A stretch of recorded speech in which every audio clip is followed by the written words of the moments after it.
Hola, hola, ¿cómo están? Bueno, acá en vivo y en directo desde la ciudad de Buenos Aires, transmitiendo para todo el país y para toda América Latina. Y hoy nos despertamos con la ingrata noticia del fallecimiento del Papa Francisco y obviamente Argentina de luto y toda la Grey Católica del mundo de luto. Y no podemos dejar de mencionar este tema porque como argentinos, argentinas, como ecologistas, hemos estado sumamente orgullosos de este Papa argentino, porteño, cuervo, que ha estado al lado de los que menos tienen, de los desposeídos, un papa que introdujo cambios importantísimos en la Iglesia Católica, donde los cambios son muy lentos, que predicó la paz, la justicia social, la no discriminación, la diversidad. Y bueno, especialmente muchos cambios que tienen que ver con las luchas de las feministas, ha dado lugar a muchas mujeres, a pesar de que seguimos criticando a la Iglesia como un espacio patriarcal. Él abrió espacios, puertas, avanzó en la investigación de los pedófilos, dio crédito a las monjas que denunciaban violaciones, eh, abrió los brazos a las personas divorciadas, hizo un reconocimiento hacia las personas LGBT y a pesar de las diferencias y disidencias que hemos tenido desde el feminismo por los temas como el aborto o en su momento el matrimonio igualitario, creemos que la figura de Francisco hoy trasciende esas diferencias y nos encontramos aquí, sobre todo en el día de hoy, que vamos a hablar con nuestros dos invitados ecologistas del día. Estamos sumamente consternados en esta situación en la cual el mundo predica muchos temas antiderechos, niegan muchos el cambio climático, y Francisco con sus dos encíclicas daba ejemplo de los cambios que debería tener el desarrollo del mundo para ser más inclusivo y en armonía con la naturaleza. En el programa de hoy queremos darle la bienvenida en primer lugar a Cristian Fernández de FARN. Él es abogado ambientalista, él es el jefe de jurídicos de FARN, eh, y por supuesto, Hola, María José. ahí lo veo a Cristian. Cristian, bueno, estábamos hablando del fallecimiento del Papa Francisco, obviamente como ecologistas, más allá de si compartimos la fe católica o no, estamos absolutamente convencidos de que tiene mucho sentido poder hacer una reflexión sobre la situación de lo que significa para el mundo el fallecimiento del Papa. No sé si querés aportar en este sentido.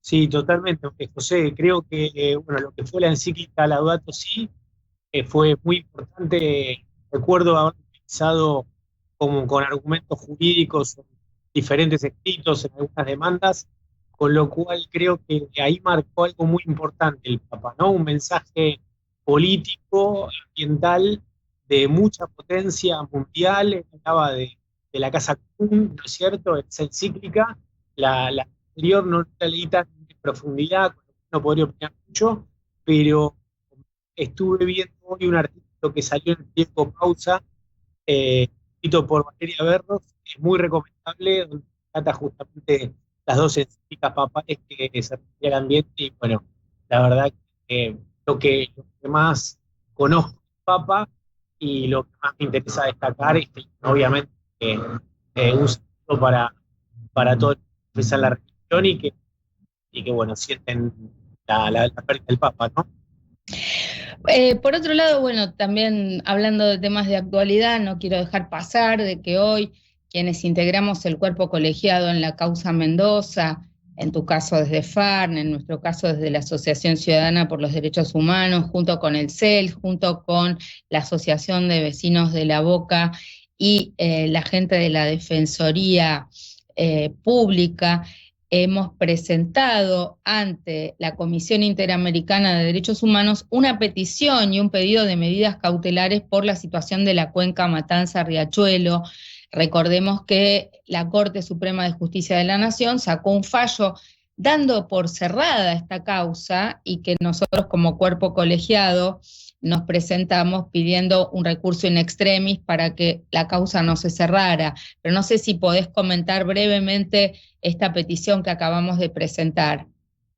Sí, bueno, básicamente, María José, como vos mencionabas, la petición está redactada tanto por el Ministerio Público de Defensa de la Ciudad, como el Centro de Estudios Sociales, Asociación Civil de Derechos Humanos, FAP, y Asociación de Vecinos de la Boca.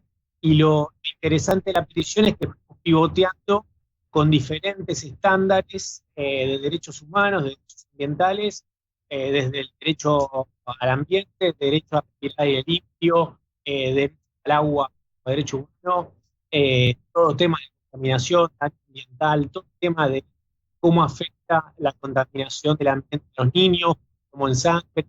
Bueno, la cuestión es que se terminaron armando, en definitiva, una presentación de 150 páginas, muy robusta, muy interesante, poniendo de relieve cómo lo que sucedió con el fallo de la Corte el año pasado, el 22 de octubre de 2024, fue eh, dar por perdida, por tirada al riachuelo justamente toda la institucionalidad construida alrededor del fallo, alrededor de los controles, de los bloqueos, y bueno, en ese sentido es importante lo que pueda llegar a manifestar la Comisión Interamericana de Derechos Humanos, posteriormente la Corte Interamericana, respecto a toda esta situación que realmente que ha dejado sin resguardo en sus derechos a muchas personas, muchos habitantes de la comunidad de Riachuelo, y también consideramos que no se ha analizado la responsabilidad que han tenido las empresas en su actuación en lo que sea la contaminación del riachuelo. Y bueno, justamente esperamos que la Corte Americana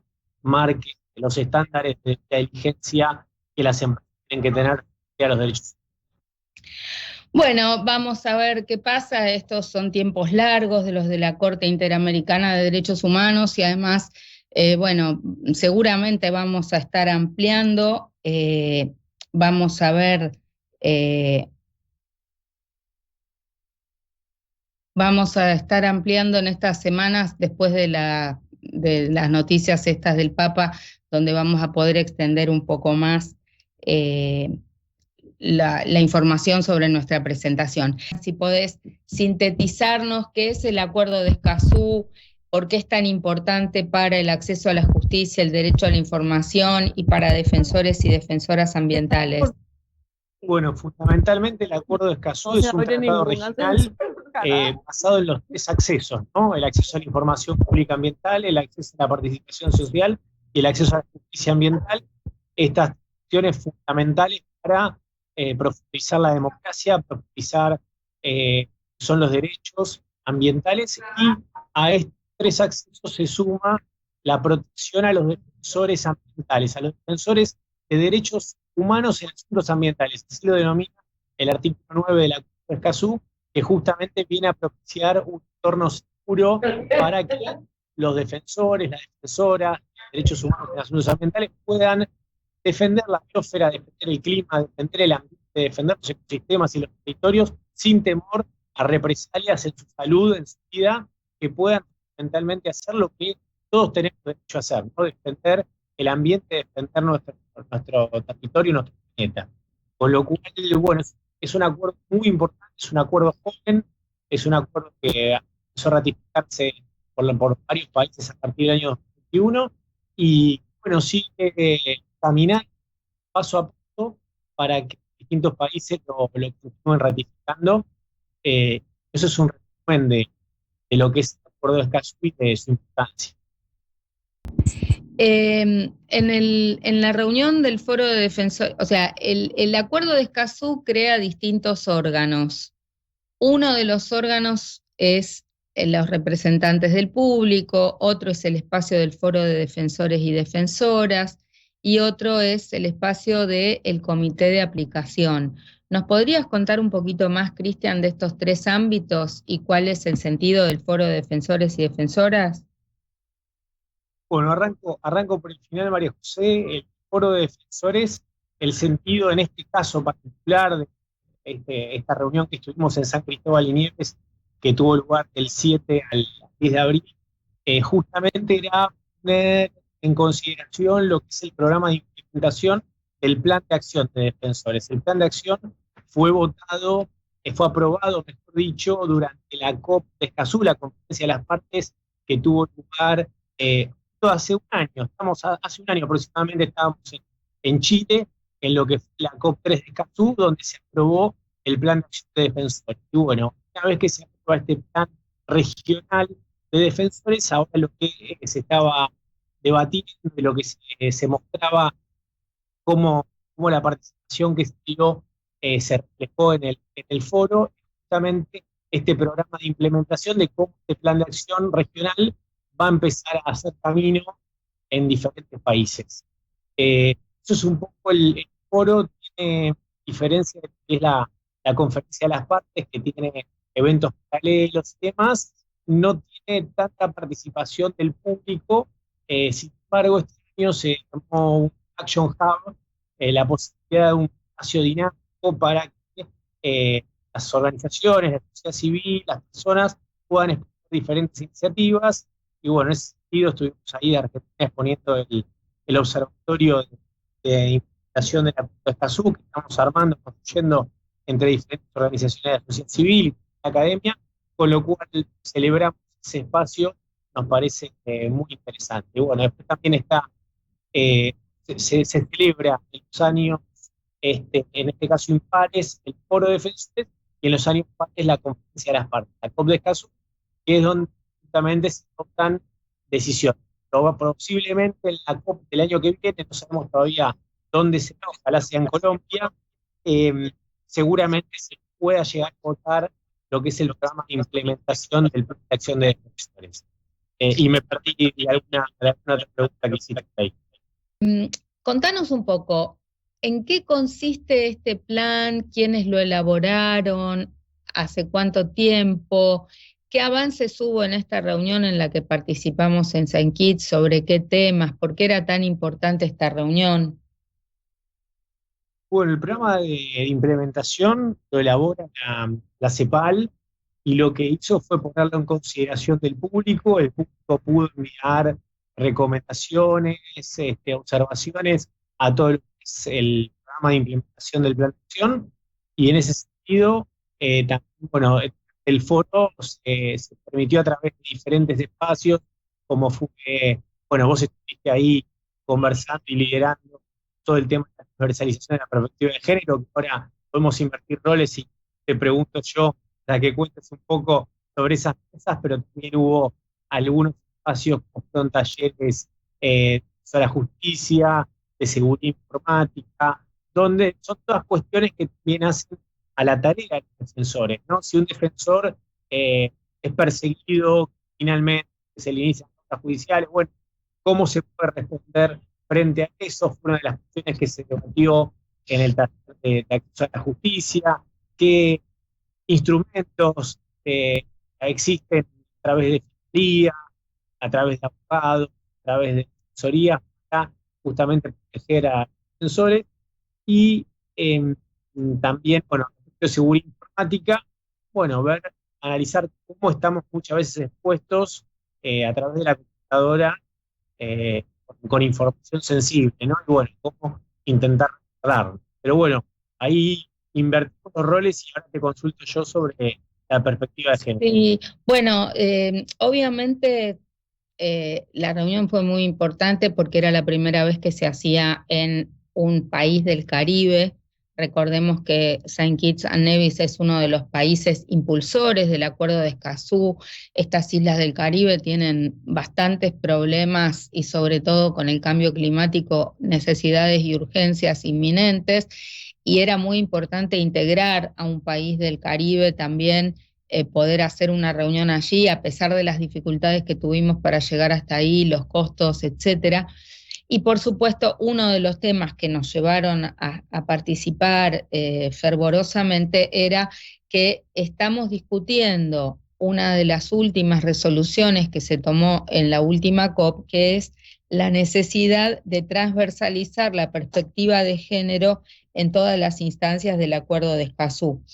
Hasta ahora, la Secretaría del Acuerdo delegó en una consultora que vino haciendo un relevamiento, se hizo toda una encuesta a todas las defensoras y defensores que quisieron contestar sobre la situación particular de las mujeres. Partamos de la base que en general la brecha de género es muy impactante en nuestro continente, por un lado en términos de situaciones de pobreza o de vulneración de derechos, en particular de las mujeres indígenas, de las mujeres campesinas, de las mujeres afro que están en los territorios. Entonces, no se trata de que el impacto ambiental es necesariamente mayor en varones que en mujeres, sino que nos encuentra a las mujeres y a las mujeres de los sectores más vulnerabilizados en situación de desventaja ya de punto de partida. Y fundamentalmente el modelo extractivista que hay en nuestra región en este momento, arrasando bosques, digamos, arrasando montañas, con el extractivismo minero, sojero, eh, pone a muchas mujeres de pueblos humildes, originarias, indígenas, afro, más allá de las defensoras ambientales urbanas de barrios populares, en la primera línea de fuego, porque los primeros que mueren por contaminación son los niños. Hay un impacto diferenciado mayor en mujeres y en niños en relación o en personas adultas mayores, y por supuesto son las mujeres, las jefas de familia, las que van poniendo el cuerpo para investigar por qué suceden los fallecimientos o las muertes, o en la lucha contra estos modelos que arrasan la armonía con la naturaleza. Entonces, se hizo un relevamiento, una encuesta, y en esta oportunidad se sintetizó y se presentó la síntesis de los hallazgos, y se hacen una serie de recomendaciones, fundamentalmente de cómo las mujeres tienen que estar en la toma de decisiones en los temas ambientales, y también un reclamo de que el financiamiento para paliar las situaciones de catástrofes tiene que llegar de manera directa a las comunidades, y particularmente estar involucradas en el manejo las mujeres, ¿no? Y bueno, esperemos que para la próxima COP, que no sabemos tampoco, seguramente será en abril del año que viene, podamos tener ya este borrador para que se apruebe definitivamente. Pero me gustaría, sí, Cristian, ya que te aprovechamos a vos, que cuentes un poquito más del observatorio que hemos creado en Argentina sobre el Acuerdo de Escazú, y de cómo vamos avanzando y de qué resultados vamos a tener publicados en breve. Bueno, el Observatorio María José es un espacio creado a partir de un esfuerzo conjunto entre la academia y la sociedad civil. Bueno, estamos trabajando codo a codo con la UBA, el Centro de Derecho Ambiental, y también con la Universidad Nacional Litoral, el Instituto Meulén, a cargo de María Berros. Y lo que estamos haciendo fundamentalmente es intentar mapear cómo está la implementación hoy del Acuerdo de Escazú en Argentina. Desde la asunción del gobierno de Milei, lo cierto es que vemos que Escazú no avanza, se ha quedado totalmente parada, y por eso lo que hacemos de sociedad civil es trazar una línea de base de cómo estamos hoy con el acceso a la información pública, con la participación de las comunidades indígenas, el acceso a la participación social en audiencias públicas, en consultas en los procedimientos de evaluación de impacto ambiental, cómo estamos en materia de justicia, qué obstáculos encuentran los operadores judiciales, fiscales, defensores, abogadas que ejercen la profesión en diferentes ONGs, y también, bueno, tenemos ahí un eje fuerte de defensor. Hacemos desde la parte teórica, Universidad de Buenos Aires, justamente relevando diferentes definiciones, conceptos de defensores que pueden existir, como por ejemplo, un defensor puede llegar a ser un bombero, llegar a ser un guardaparque, puede llegar a ser un campesino, una campesina, puede ser un investigador científico, ¿no? Un abogado, una abogada. justamente se juega con la necesidad mayor del concepto de defensores, y después tenemos la pata más práctica con el Centro de Estudios Legales y Sociales, el CELS, que lo que va haciendo es va relevando diferentes casos de prestaciones a defensoras en el territorio argentino. A todo este panorama tenemos que sumarle también lo que es un monitor del principio de no regresión.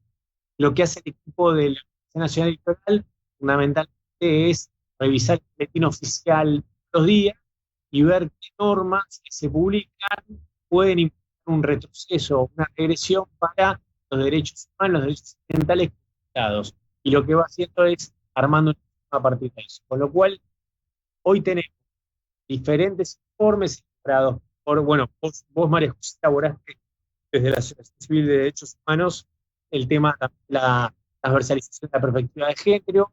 Estamos aquí con informe de acceso a la información que lo elaboró Sandro Vázquez Jiménez de FAM.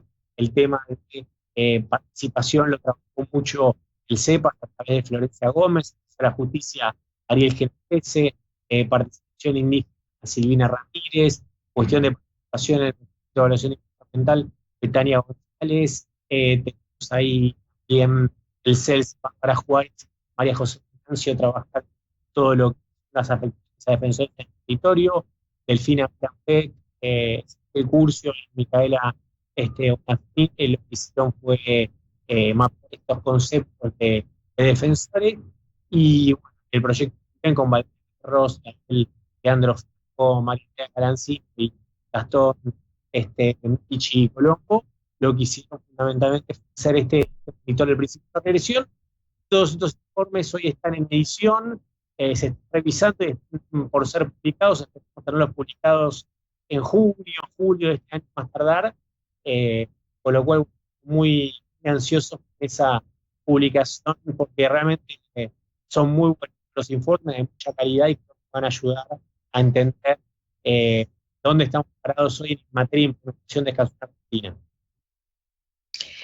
Perfecto. Bueno, muchísimas gracias, Cristian.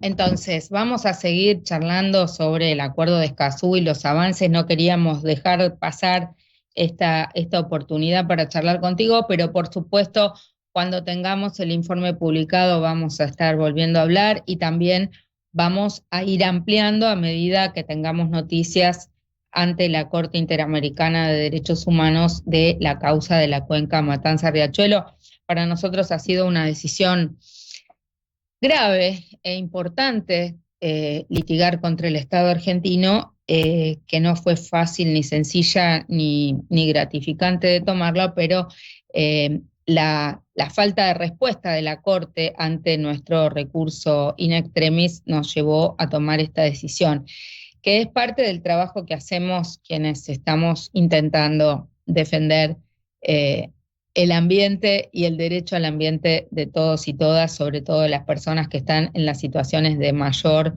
vulneración de derechos, como es el caso de quienes viven en la cuenca Matanza-Riachuelo, donde están sometidos a los grados de contaminación más graves dentro de nuestra Argentina, millones de argentinos y argentinas en casi las mismas condiciones de cuando comenzó la causa, ¿no? Así que bueno, muchas gracias, Cristian, y te agradecemos el contacto de hoy. Por favor, un gusto, María José. Hasta luego. Gracias. Bueno, y seguimos en un ratito más con más Café con Luber.